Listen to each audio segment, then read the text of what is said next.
So hi అందరికీ. ఇవాళ నుంచి మనం ఎవ్రీడే కొన్ని క్వశ్చన్స్ గురించి డిస్కస్ చేద్దాం.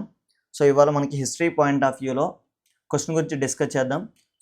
ఫస్ట్ వన్, మౌర్యన్ రాజవంశంలో అత్యంత గొప్ప రాజు ఎవరు? Who was the greatest ruler of the Mauryan dynasty? Mauryan డైనాసిటీలో అశోకుడు గొప్ప రాజు అనమాట. ఇతని గురించి చూద్దాం ఒకసారి మనం. అశోకుడు అనే వ్యక్తి 269 బీసీ నుంచి 232 బీసీ వరకు రూల్ చేశాడు. ఇతను మౌర్యన్ ఎంపైర్లోనే గొప్పవాడు.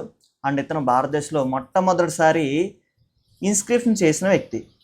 ఇన్స్క్రిప్షన్స్ అంటే శాసనాలు. భారతదేశంలో మొట్టమొదటిసారి శాసనాలు వేసిన వ్యక్తే అశోకుడు అనమాట.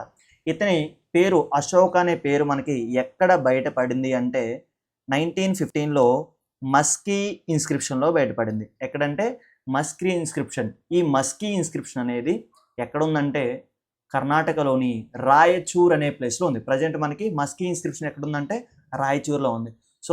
అశోకుడు అనేవాడు 269 నుంచి 232 వరకు రూల్ చేశాడు.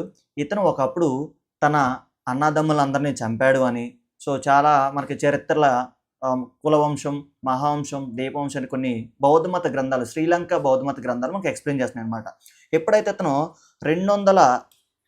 261 బీసీలో ఇతను కళింగ వారు చేశాడనమాట. 261 బీసీలో ఇతను కళింగ వారిలో గెలిచిన తర్వాత ఇతను ఒక ప్రామిస్ చేశాడు. నేను ఇక ఏ యుద్ధాలు చెయ్యను అని ప్రామిస్ చేయడం జరిగింది. అలా ప్రామిస్ చేసిన భారతదేశంలో మొట్టమొదటి రాజు ఎవరంటే అశోకుడు అనమాట. 261లో కళింగ యుద్ధంలో గెలిచిన తర్వాత అతను నేను ఇక నుంచి యుద్ధాలు చేయనని ప్రామిస్ చేసిన భారతదేశంలో మొట్టమొదటి రాజు ఎవరంటే అశోకుడు. ఓకేనా? ఇతను ఈ వారు జరిగిన 2.5 సంవత్సరాలని హీ అడాప్టెడ్ బుద్ధిజం. అరౌండ్ 257 ఆ అరౌండ్లోనే మనకి అతను బుద్ధిజాన్ని తీసుకున్నాడు. ఎవరి దగ్గర నుంచి అంటే ఉపగుప్త. ఓకేనా? ఎవరి దగ్గర తీసుకున్నాడంటే ఉపగుప్తుడి దగ్గర మనోడు బుద్ధిజాన్ని తీసుకోవడం జరిగింది. అశోకుడు అనేవాడు బుద్ధిజాన్ని తీసుకున్నాడు. ఎవరి దగ్గర అంటే ఉపగుప్తుడి దగ్గర తీసుకున్నాడు. మరి ఉపగుప్తుడి దగ్గర మనోడు బుద్ధిజాన్ని తీసుకున్నట్టు ఏ ఇన్స్క్రిప్షన్లో బయటపడింది అంటే బబ్రూ ఇన్స్క్రిప్షన్లో బయటపడింది. ఏ ఇన్స్క్రిప్షన్ అంటే బబ్రూ ఇన్స్క్రిప్షన్లో బయటపడింది. ఏ ఇన్స్క్రిప్షన్ అంటే బబ్రు. అశోకుడు బౌద్ధమతాన్ని స్వీకరించినట్టు ఏ ఇన్స్క్రిప్షన్లో బయటపడింది అంటే బబ్రు ఇన్స్క్రిప్షన్ బయటపడింది. దాంతోపాటు అశోకుడు బౌద్ధమతాన్ని స్వీకరించినట్టు ఇంకెన్ని ఇన్స్క్రిప్షన్లో బయటపడ్డాయి అంటే 33 ఇన్స్క్రిప్షన్లో బయటపడడం జరిగింది. ఓకేనా? రైట్, ఇవి అశోకుడు గురించి. అశోకుడు తన బౌద్ధమత ఎక్స్పాన్షన్ కోసం కొంతమంది ఆఫీసర్స్ని అపాయింట్ చేశాడు. వాళ్ళని మహామాతృలు అని పిలుస్తాం. ఏం పేరు? మహామాతృలు అని పిలుచుకోవచ్చు. అశోకుడు బౌద్ధమత ఎక్స్పాన్షన్ కోసం కొంతమంది ఆఫీసుని అపాయింట్ చేశారు. వాళ్ళనే మహామాతృలు లేదా మహామాత్ర అని పిలుచుకోవచ్చు. ఓకేనా? వాళ్ళ కొడుకుని, కూతుర్ని, వాళ్ళ పెద్ద కొడుకైన మహేంద్రుని, కూతుర్ని సంఘమిత్రని, వీళ్ళిద్దరిని కూడా శ్రీలంక శ్రీలంకకి బౌద్ధమత ఎక్స్పాన్షన్ కోసం పంపించడం జరిగింది. ఆ శ్రీలంకనే ఒకప్పుడు సిలోన్ అని కూడా పిలిచేవాళ్ళు. ఓకేనా? రైట్, ఇది మనం అశోకుడు గురించి. అండ్ బౌద్ధమతానికి సంబంధించి అతను స్తూపాలు కూడా నిర్మించడం జరిగింది. భారతదేశంలో 84,000 స్తూపాలు నిర్మించిన ఒకే ఒక రాజు ఎవరంటే అశోకుడు అనమాట. ఓకేనా? రైట్, గుర్తుపెట్టుకోవాలమ్మా. నెక్స్ట్ వీళ్ళున్న రిమైనింగ్ వాళ్ళ గురించి ఒకసారి మనం డిస్కస్ చేద్దాం. Chandragupta Maurya, he is the founder of Mauryan empire. Chandragupta మౌర్యుడు అనే వ్యక్తి మౌర్య వంశాన్ని 321 బీసీలో స్థాపించాడు. ఇతనే జైన మతస్థుడు అనమాట. అశోకుడు బౌద్ధ మతాన్ని స్వీకరిస్తే చంద్రగుప్త మౌర్యుడు జైన మతాన్ని స్వీకరించాడు. ఓకేనా? చంద్రగుప్త మౌర్యుడు జైన మతాన్ని స్వీకరించి సల్లేఖన వ్రతం ఆచరించి మరణించిన భారతదేశంలో మొట్టమొదటి రాజు ఎవరంటే చంద్రగుప్త మౌర్యుడు.